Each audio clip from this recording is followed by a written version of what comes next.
Hello everyone, welcome back. Today we are going to start our new chapter number 3, weather and climate. Right? In this video we are going to discuss what is the meaning of weather. Okay? And one more point we are going to discuss is factors which influence weather of a place. Okay? So let's start.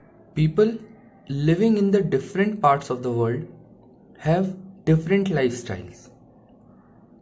अलग अलग part of the world में जो भी लोग रह रहे हैं उनकी लाइफस्टाइल अलग अलग होती है. ठीक है. लाइफस्टाइल का हिंदी मीनिंग क्या होगा? जीवन शैली या फिर रहने का तरीका. They live in different types of houses, eat a variety of food and wear different kinds of cloth. अलग अलग पार्ट्स में, अलग अलग प्लेसेस में अलग अलग घर होते हैं लोगों के, अलग अलग टाइप्स के होते हैं. ठीक है. उनका खाना भी अलग अलग वैरायटी का होता है. Okay. And wear different kinds of cloth. और जो कपड़े पहनते हैं वो लोग, जो क्लोथ्स वियर करते हैं वो भी अलग अलग होते हैं. ठीक है. डिफरेंट टाइप्स ऑफ क्लोथ्स होते हैं. This difference in lifestyle is due to the different climatic conditions in various parts of the world. ये डिफरेंस क्यों है? ऐसा भी हो सकता था ना कि पूरे वर्ल्ड के लोग एक से कपड़े पहने, या फिर एक टाइप का ही खाना खाएं, या फिर एक ही टाइप के हाउसेस में रहें. बट क्या रीज़न है? मेन क्लाइमेटिक कंडीशंस डिफरेंट है. ठीक है. जो मौसम होता है, जो क्लाइमेट होता है, जलवायु होती है, वो हर जगह की अलग अलग है. Even in our country there is a diversity in the lifestyle which is due to different climatic conditions within the country. अब उन्होंने बताया है कि हमारी कंट्री का ही अगर हम एग्जांपल लें, इंडिया का, तो यहाँ पर भी डाइवर्सिटी मिलती है हमको. डाइवर्सिटी का मतलब होता है वैरायटी या विविधता, आप लोग बोल सकते हैं उसको. तो यहाँ पर भी हमको क्या पाया जाता है कि लोगों की अलग अलग लाइफस्टाइल है. बट वो भी क्यों है? क्योंकि अलग अलग पार्ट्स हमारी कंट्री के, वहाँ पे भी अलग अलग क्लाइमेटिक कंडीशंस होती हैं. ठीक है. Due to different climatic conditions. Okay. अब हमारा फर्स्ट टॉपिक स्टार्ट हो रहा है, वेदर एंड क्लाइमेट. ठीक है. हम यही समझेंगे कि वेदर और क्लाइमेट होता क्या है. ठीक है. और कौन कौन से ऐसे फैक्टर्स हैं जो इन वेदर और क्लाइमेट को इन्फ्लुएंस कर रहे हैं. Many times the terms weather and climate are used interchangeably. कई बार क्या होता है, लोग जो होते हैं वो वेदर और क्लाइमेट को सेम समझ लेते हैं. ठीक है. और एक दूसरे की प्लेस पर उसको यूज कर दिया जाता है. जैसे जनरली हम क्या बोलते हैं, आज का क्लाइमेट हमको ऐसा लग रहा है, आज का हमको वेदर ऐसा लग रहा है. Right.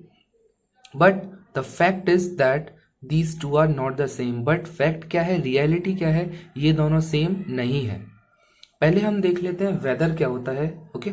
Weather is the condition of the atmosphere at a given time and place. Weather क्या माना जाता है कि एक पर्टिकुलर गिवन टाइम, एक पर्टिकुलर प्लेस की एटमॉस्फेरिक कंडीशन कैसी है. ठीक है. जो एटमॉस्फेयर है, अब एटमॉस्फेयर क्या होता है? जो भी एयर प्रेजेंट है हमारे यहाँ, वायुमंडल बोलते हैं हम उसको हिंदी में, वातावरण.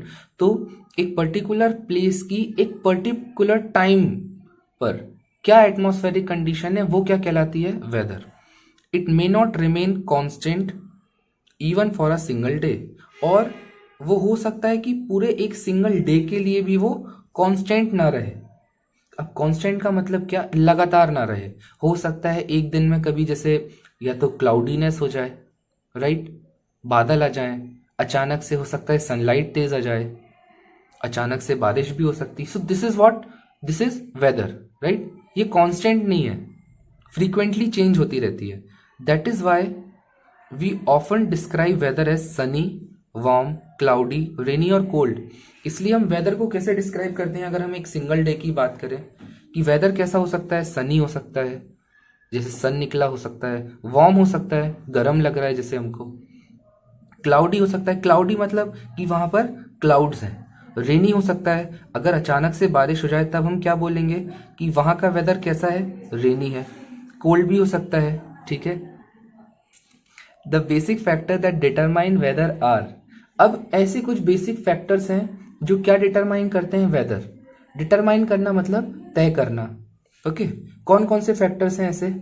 सबसे पहला है टेम्परेचर ऑफ एयर। ओके, पहला इन्होंने बताया है टेम्परेचर ऑफ एयर। एयर का मतलब क्या है वो भी आप लोग समझ लीजिए। एयर का मतलब होता है जितनी भी गैसेस प्रेजेंट है ना, लाइक ऑक्सीजन, हाइड्रोजन, नाइट्रोजन, ये सब क्या है, ये सब इन सब का मिक्सचर क्या कहलाता है, एयर।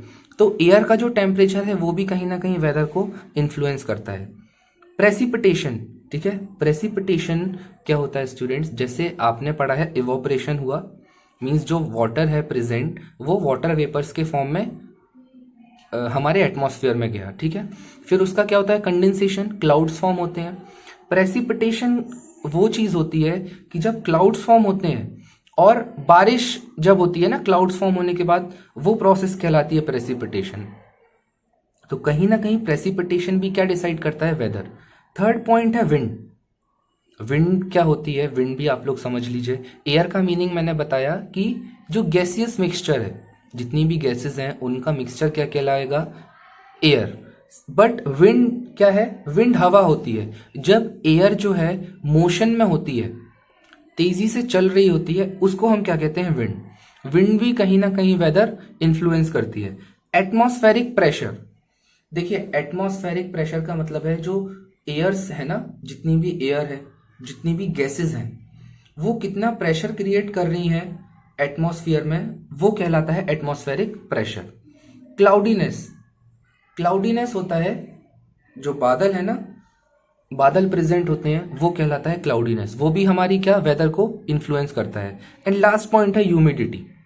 ओके, ह्यूमिडिटी का मतलब होता है नमी, जो मॉइस्चर प्रेजेंट है एटमॉस्फेयर में, हवा में, वो कहलाती है ह्यूमिडिटी। ओके, जो वाटर वेपर्स के फॉर्म में जो नमी प्रेजेंट है वो होती है ह्यूमिडिटी, ठीक है। सो ये हमने क्या देखा कि ये फैक्टर्स हैं जो वेदर को इन्फ्लुएंस कर रहे हैं। और वेदर क्या है, एक गिवन टाइम, एक गिवन प्लेस की एटमॉस्फेरिक कंडीशन। अब एक इंटरेस्टिंग फैक्ट शेयर किया है इन्होंने जो बहुत इंपॉर्टेंट है। People who study weather conditions are called meteorologist. जो लोग वेदर कंडीशंस को स्टडी करते हैं, डे टू डे स्टडी करते हैं कि आज कैसा वेदर होगा, कल कैसा वेदर होगा, राइट। वेदर ऐसा कांस्टेंट तो होता नहीं है, उन लोगों को क्या कहा जाता है, मीटियोरोलॉजिस्ट। ओके, चलिए। So everyone, here our first part is completed. In this part, what we have seen, I have explained you first of all what is the meaning of weather, right? And basic introduction also I have given of this chapter. Then I have also explained you the factors which decides or influence a weather of a place. Okay, I hope you all got the meaning of weather and the factors which influence it. Okay, thank you.